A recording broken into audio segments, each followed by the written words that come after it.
上次做的腌黄瓜，家里人特别爱吃，现在趁着黄瓜便宜，赶紧再做一点。今天跟大家分享2种腌黄瓜的做法，尤其是第2种，小孩子特别爱吃。先把黄瓜清洗干净，把黄瓜的头部和尾部削掉不要，这个地方有点发苦，口感不好。清洗干净后，控干表面的水分，然后把黄瓜切成厚厚的片，不能切得太薄，太薄了一晒就没了，厚一点吃起来的口感才更好。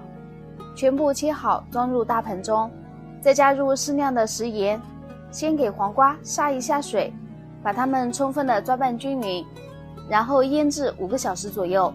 时间到，我们看一下，已经腌制出了很多水分，腌出的水我们就不要了，把黄瓜捞出，装入另一个大盆中，然后再加入清水清洗一遍，洗去表面多余的盐分，不然黄瓜太咸了不好吃。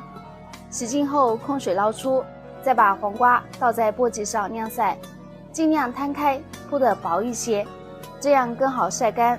现在冬天气温不高，一般晒个2天左右就可以了，晒到像这样子皱皱巴巴的就可以了。8斤黄瓜晒好后就剩这么一点了，晒好的黄瓜再加入温开水清洗一遍，这里要注意不要用冷水清洗，用温开水清洗，这样口感更脆，保存的时间也更久。洗净后挤干水分，我们把黄瓜分成2份，一份做酱菜，一份做泡菜。第一种，加入蒜片、小米辣，不吃辣的就不放。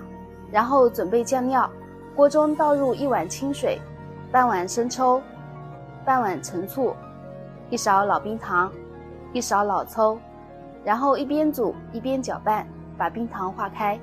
煮开后立马关火，放凉备用。酱料不能煮老，煮过头了口感就会发苦。等到酱料完全放凉以后，再倒入黄瓜中，充分的抓拌均匀，浸泡腌制1个晚上就可以吃了。泡得越久越入味，酸辣爽口，开胃又下饭。做得多的就用密封罐装起来，冰箱冷藏，吃1年都不会坏的，越放越好吃。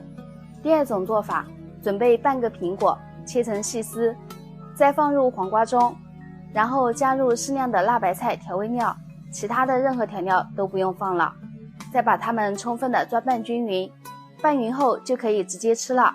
腌制1个晚上会更加的入味好吃，这样拌出来的腌黄瓜口感微甜微辣，带有苹果香，孩子们都非常喜欢吃。可以一次多做一些，放冰箱冷藏发酵，口感微酸微辣，更加的开胃下饭。这2种腌黄瓜的做法，你们觉得哪种更好吃呢？喜欢的朋友记得点赞收藏，有空也给家人做一份。我是米奇，我们下期见。